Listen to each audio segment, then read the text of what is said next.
શરૂઆત કરીએ તો અમદાવાદના વસ્ત્રાપુર વિસ્તારમાં પરિણીતાનું શંકાસ્પદ સ્થિતિમાં મૃત્યુ થઈ ગયું છે। મહિલાના પિયર પક્ષે આક્ષેપ કર્યો છે કે સાસરિયામાં થયેલા ઝઘડા બાદ તેણે આત્મહત્યા કરી લીધી હોવાની આશંકા છે। સાસરિયા પક્ષે મૃતદેહને ખાનગી હોસ્પિટલમાં મૂકીને રવાના થઈ ગયાનો પણ આક્ષેપ થયો છે। ઘટનાની માહિતીના આધારે વસ્ત્રાપુર પોલીસે તપાસ શરૂ કરી છે અને પોસ્ટમોર્ટમ માટે મૃતદેહને સોલા સિવિલ ખસેડવામાં આવ્યો છે। પિયર પક્ષે 1.5 વર્ષના લગ્ન જીવનમાં આશરે 9 લાખ રૂપિયાની માંગણી તેમજ 4 કારની માંગ કરી હોવાનો પણ દાવો કર્યો છે। પરિવારે મૃતદેહ ન સ્વીકારવાની વાત કહી છે। જ્યાં સુધી ફરિયાદ ન નોંધાય અને આરોપીઓ પકડાય નહીં ત્યાં સુધી તેઓ મૃતદેહ સ્વીકારશે નહીં। તો પરિણીતાએ નું શંકાસ્પદ મૃત્યુ થઈ ગયું છે। આપઘાત કર્યો હોવાની આશંકા વ્યક્ત થઈ રહી છે। સાસરિયા પક્ષે મૃતદેહને ખાનગી હોસ્પિટલમાં મૂકીને રવાના થઈ ગયાનો પણ આક્ષેપ કરાયો છે। ઘટનાની માહિતીના આધારે વસ્ત્રાપુર પોલીસે તપાસ શરૂ કરી છે અને પોસ્ટમોર્ટમ માટે મૃતદેહને સોલા સિવિલ હોસ્પિટલ ખસેડવામાં આવ્યો છે। પિયર પક્ષે 1.5 વર્ષના લગ્ન જીવનમાં આશરે 9 લાખ રૂપિયાની માંગણી તેમજ થાર કારની માંગ કરી હોવાનો પણ દાવો કર્યો છે। તો પરિવાર મૃતદેહ સ્વીકારવા તૈયાર નથી, કારણ કે જ્યાં સુધી ફરિયાદ ન નોંધાશે નહીં ત્યાં સુધી અને આરોપીઓ જ્યાં સુધી નહીં પકડાય ત્યાં સુધી તેઓ મૃતદેહ નહીં સ્વીકારે તેવું પરિવાર કહી રહ્યો છે। અમદાવાદના વસ્ત્રાપુર વિસ્તારની ઘટના, જ્યાં પરિણીતાનું શંકાસ્પદ સ્થિતિમાં મૃત્યુ થઈ ગયું છે અને પિયર પક્ષ અનેક આક્ષેપ સાસરી પક્ષ તરફ કરી રહ્યો છે। સાસરીમાં થયેલા ઝઘડા બાદ પરિણીતાએ આત્મહત્યા કરી હોવાની આશંકા વ્યક્ત કરાઈ રહી છે। મૃત્યુ થઈ ગયું છે અને એમના પોતે એમના ઘર જેના ઘરે અમારે એની સાસુ છે એ લોકોએ ફોન નથી કર્યો, વાયા બીજાનો ફોન આવેલો છે અને એના દ્વારા અમને જાણકાર મળી છે। પછી અમારા તરફથી અહીંયાથી અમે જે બી અમારા જે કઝિન બ્રધર છે બધા હોસ્પિટલ ગયા અને ત્યાં ખબર જાણવા મળ્યું કે હોસ્પિટલમાં લોકો ત્યાં લાશ છોડીને ડેડ બોડી મૂકીને ભાગી ગયા છે અને ત્યાં એ લોકોને પૂછવામાં આવેલું છે। એટલે અમે ત્યાં ઇન્કવાયરી કરેલી છે અહીંયા રિસેપ્શન ઉપર કે કેવી રીતે આ લોકો કોણ હતું અને કેટલા જણા હતા। તો એ લોકોએ હોસ્પિટલ તરફથી અમને કહેવામાં આવ્યું કે આ લોકો 10 થી 15 જણા હતા અને એ લોકોને અમને પૂછવામાં આવ્યું કે આનું નામ શું છે તો એને આધાર કાર્ડ માંગ્યું છે તો કે અમે આવીએ છીએ, આધાર કાર્ડ આપીએ છીએ, આધાર કાર્ડ આપ્યું નથી અને એ લોકો કે અમે આવીએ છીએ એમ કરીને ભાગી ગયા છે। લગ્ન હગાઈ કરીને મહિનો ના થયો તરત એ લોકોએ ગાડી લેવા મારી જોડે પૈસા માંગ્યા।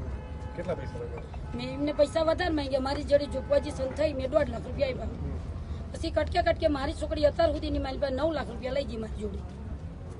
શું બાનો કરીને લઈ જતા હતા? એ મંગાવે છે, માટો ખાવા આવે, મમ્મી મને આટલા પૈસા દે, મમ્મી મને આટલા પૈસા દે। મને એમ થાય મારી છોડી સુખી જ છે ને, કે હું કઈ રૂપિયાવાળી નથી, હું ધંધો જ કરું છું, સાડીનો ધંધો કરીને જ એનું ઘરમાં ન્યાન આપતી હતી। શું ત્રાસ, કેવા પ્રકારનો ત્રાસ, તને લોકોનો ત્રાસ હતો? ત્રાસ વધારે જમીન મારતો હતો, ટોર્ચર કરતો હતો। મારો ફોન જાય એટલે એને સ્પીકરમાં વાત કરવાની, સ્પીકર સિવાય વાત નહીં કરવાની। તો વધુ વિગતો માટે જોડાઈ ગયા છે સંવાદદાતા વિરેન્દ્રસિંહ ભાટી। વિરેન્દ્ર, અમદાવાદના વસ્ત્રાપુર વિસ્તારની ઘટના, જ્યાં પરિણીતાનું શંકાસ્પદ મૃત્યુ થઈ ગયું છે, પિયર પક્ષ આક્ષેપ કરી રહ્યું છે, સાસરિયા પક્ષ પર શું વિગતો મળી રહી છે? અમદાવાદ શહેરના જે વસ્ત્રાપુર વિસ્તાર આવેલો છે ને, તે વસ્ત્રાપુર વિસ્તારની અંદર રિદ્ધિબેન ભરવાડ નામની જે પરિણીતા હતી તેનું ગઈકાલે મોડી રાત્રે શંકાસ્પદ મોત થયું છે। વિગતવાર જો ક્રિષ્ના વાત કરવામાં આવશે, ગઈકાલે મોડી રાત્રિએ જે રિદ્ધિબેન ભરવાડ છે તેના સાસરિયા પક્ષ સાથે ઝઘડો થયો હોવાની વાત છે। તેને તેના માતાને ટેલિફોનિક ચર્ચા કરી હતી ને ત્યારબાદ તેની આત્મહત્યા કરવામાં આવી હોય અથવા તો તેનું શંકાસ્પદ મોત નીપજ્યું હોવાના આક્ષેપો છે તે તેના પિયર પક્ષ દ્વારા કરવામાં આવી રહ્યા છે। બીજી બાજુ જો વાત કરવામાં આવે તો આ રિદ્ધિ ભરવાડ છે તેનું જ્યારે મૃતદેહ છે તેને ખાનગી હોસ્પિટલમાં લઈ જવામાં આવ્યો હતો, પરંતુ સાસરિયા પક્ષ દ્વારા તેનો મૃતદેહ મૂકીને હોસ્પિટલ ખાતેથી રવાના થઈ ગયા હોવાનું પણ તેના પિયર પક્ષ દ્વારા ખૂબ જ ગંભીર આક્ષેપો છે તે કરવામાં આવે છે। અત્યારે રિદ્ધિ ભરવાડનો જે મૃતદેહ છે તે સોલા સિવિલ હોસ્પિટલ ખાતે પોસ્ટમોર્ટમ માટે લાવવામાં આવ્યો છે, પરંતુ અવારનવાર રિદ્ધિ ભરવાડને તેના સાસરિયા પક્ષ દ્વારા રૂપિયાની માંગણી કરવામાં આવતી હતી। ખૂબ જ કાર લેવી હોય અથવા તો સોનાના દાગીના મહિના લેવા હોય તે પ્રકારની માંગણીઓ છે તે તેના પિયર પક્ષ પાસેથી લઈને આવે તેવી વાતો છે તે રિદ્ધિ ભરવાડ સાથે કરવામાં આવતી હતી. થોડાક સમય પહેલા તેનો જમાઈ જે છે તે દિલીપ ભરવાડે સગાઈ બાદ ધાર કાર લેવા માટે પણ તેના પિયર પક્ષ પાસેથી પૈસા માંગ્યા હોવાની વાત છે તે તેને દ્વારા કરવામાં આવી હતી. ગઈકાલે જે મોડી રાત્રે તેની માતા સાથે જ્યારે રિદ્ધિ ભરવાડની વાત થઈ છે તેની ખબર અંતર પૂછવા માટે તેના પિયર પક્ષ વાળા આવવાના હતા. તે સમયે જ્યારે તેની સાસરીય પક્ષે કહ્યું કે જે આવતીકાલે પિયર પક્ષના જે લોકો આવનાર છે તે લોકોને જે ખર્ચ થશે તે કોણ ઉઠાવશે અથવા તો જે લોકો આવવાના છે તે તેના પિયર પક્ષ તરફથી ખર્ચો ઉઠાવવામાં આવે તેવી માંગણીઓ કરવામાં આવી હતી. ત્યારબાદ તેના જે પિયર પક્ષને જે રિદ્ધિ ભરવાડનું મોત નીપજ્યું છે તેની જાણ નથી કરવામાં આવી, પરંતુ આસપાસના સગા સંબંધીઓ દ્વારા જાણ કરવામાં આવી હતી.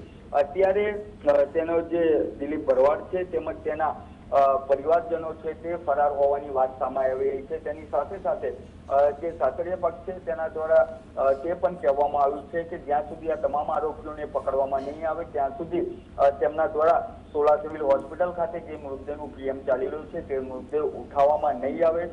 તાત્કાલિક ધોરણે પોલીસ તેમજ તંત્ર દ્વારા આ જે તમામ આરોપીઓ છે તેમને ધરપકડ કરવામાં આવે, સત્તાવાર ગુનો દાખલ કરીને તે તમામ લોકોને રાઉન્ડ અપ કરવાની વાત છે તે કરવામાં આવી રહી છે.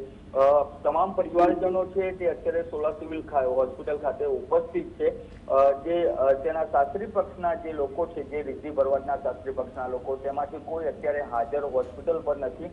તેના પતિ હોય કે તેના સાસુ સસરા હોય તે તમામ લોકો ફરાર હોવાની વાત અત્યારે સામે આવી રહી છે. કૃષ્ણા જી, આ સમગ્ર મામલે શું ફરિયાદ નોંધાઈ છે ખરી હવે?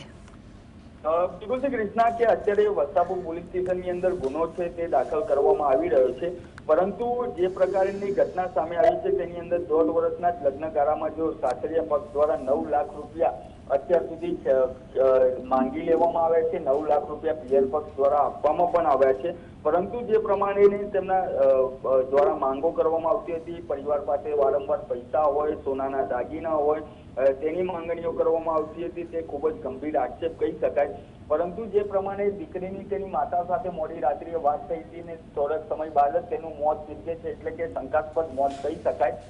પોલીસ દ્વારા સત્તાવાર ગુનો છે તે દાખલ કરવામાં આવી રહ્યો છે, પરંતુ સમગ્ર ઘટનાક્રમ શું સર્જાયો તે પીએમ રિપોર્ટ બાદ જ સામે આવી શકે તેમ છે, કારણ કે તેના ગળાના ભાગની અંદર ઈજાના નિશાન પણ હોવાનું તેના પરિવાર દ્વારા આક્ષેપ કરવામાં આવ્યો છે. કૃષ્ણા જી જી જી, આભાર માહિતી આપવા માટે વિરેન્દ્ર.